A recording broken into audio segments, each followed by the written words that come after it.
Reaper may be knocking on my door, but I didn't answer him yet. This episode explains some of my experiences with the battle of the coronavirus 19 bug that's been going around. My wife and I, even after following the recommendation preventive practices and basically staying at home all the time for the last 6 months, except for a weekly trip to my hematologist's office, and always wearing masks while away from home, didn't seem to help. My wife somehow got the bug first and tested positive for COVID-19 on January 25th, and that began our wearing masks even within our own home, which is probably just a few days late because 7 days after her first signs, I started feeling something coming over me too. The first signs that I experienced were probably just a very slight headache, accompanied by getting dry lips that seemed to extend into my mouth, requiring me to satisfy that thirst with more drinks of water. On Tuesday, February 2nd, things may have turned a little bit worse when I began to feel a little nauseous and therefore seeming to have less appetite, and fatigue seemed to set into me. On the morning of Wednesday, February 3rd, after being sat down on the toilet to do my morning constitution, a spell of nauseousness came upon me, and as I called my ailing wife to bring me something to barf into as I sat on the toilet, she noticed I was bouncing in and out of consciousness, slumping against the bathroom wall to my right.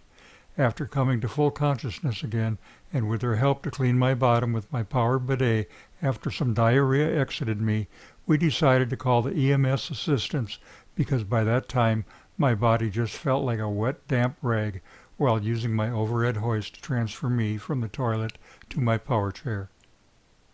After arriving at the hospital of my choice, I was immediately given the coronavirus test that unfortunately gave me a positive result within about 15 minutes. Since this closest hospital was not equipped to handle COVID cases of any type, I was told I would have to be transferred to our city's largest hospital that had a substantial COVID unit in it to be treated for whatever I had. My vitals were taken, some blood was drawn, and it was deemed that I had not had a heart attack like EMTs may have originally suggested. My blood pressure and temperature were only slightly elevated, but my oxygen level was below the recommended normal, so I was immediately started on oxygen. Next was another ride in a very bumpy riding ambulance from the first hospital to another, and then taking another 15 minutes being wheeled on a gurney through a special set route used only for COVID patients and properly dressed handlers. The entrance of the COVID unit was separated by airlock safety doors with security guards and a staff member that inspected everyone that went through that they were wearing the proper personnel protection equipment. As I wheeled through the door, my thought was centered around whether I'd have a large toe tag on my foot when I left this area, a very grim but real thought I had. And as expected, no one in this large hospital or within its staff were knowledgeable about inclusion body myositis or IBM. The fancy hospital bed I laid in had at least 6 panels from which the nurse could be called. The bed angles could be moved, or the TV turned on or off, channels adjusted, or volume turned up or down.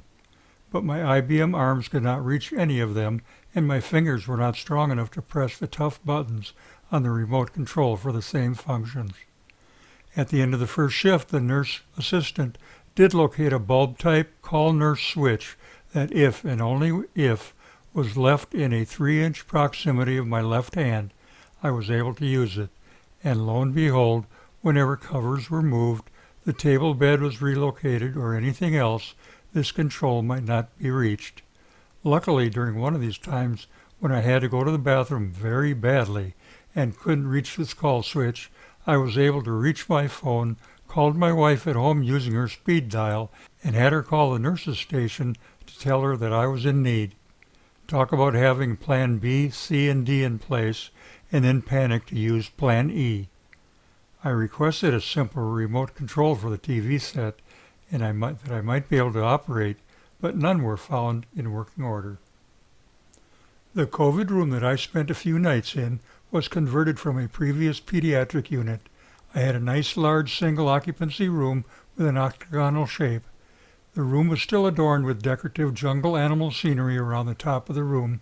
The ventilation system was active 100% of the time, so there was no on-off cycles to disturb normal noise levels in the room.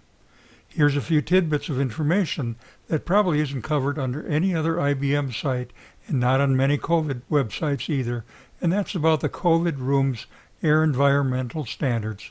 Nowadays it means having a room or unit in which the infected air is rerouted away from other patients and hospital staff. This ventilation concept is applied to areas where the clean environment requires a higher level of protection. One way to do this is with a negative room pressure, in which the lower air pressure allows outside air to enter the room, and any air that flows out of the room has to pass through a filter. My second day in the COVID unit featured a visit from the infectious disease doctor on Thursday, February 4th, who wanted to lay out a plan of attack for me. In assessing my situation, his recommendation included using a couple of experimental drugs, remdesivir and a convalescent plasma antibody transfusion, which I accepted and had intravenously later Thursday afternoon. By late Thursday evening, my oxygen levels had returned to normal when unassisted breathing air in the room. On Friday morning, my case doctor arrived to announce that I would be going home and finishing my recuperation there, but not until after receiving and reviewing about 20 pages of hospital release instructions for my COVID conditions. As I said, I spent my time in the COVID unit coping with situations that my IBM condition made difficult for me and my medical attendants.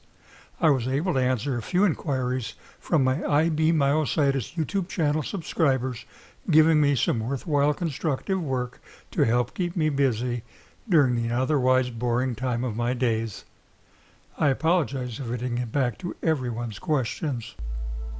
I was released from the hospital almost 48 hours ago, more than happy to travel through those airlock doors of the COVID unit in our local hospital without a toe tag on my foot. I guess the good Lord still has some unfinished business for me, and I'm glad to oblige him. I recommend to all IBMers to watch out for the early signs of COVID and take any appropriate actions necessary and early enough. My infectious disease doctor told me that the investigational COVID therapy drugs provided by our government can only be administered if within 10 days of the first signs of having COVID. In my humble opinion, you'll want to fight off those things before they get bad enough that you'll need a ventilator, which may be a last resort only. I want to thank everyone for their prayers. I deeply appreciate my medical staff at our local hospital and our investigational drugs that were used to turn things around for me. I also want to thank everyone who hung in there watching this video, realizing that I'm doing it with my body still in a great state of disrepair, but I'll always keep trying to fight for every one of you that has inclusion body myositis.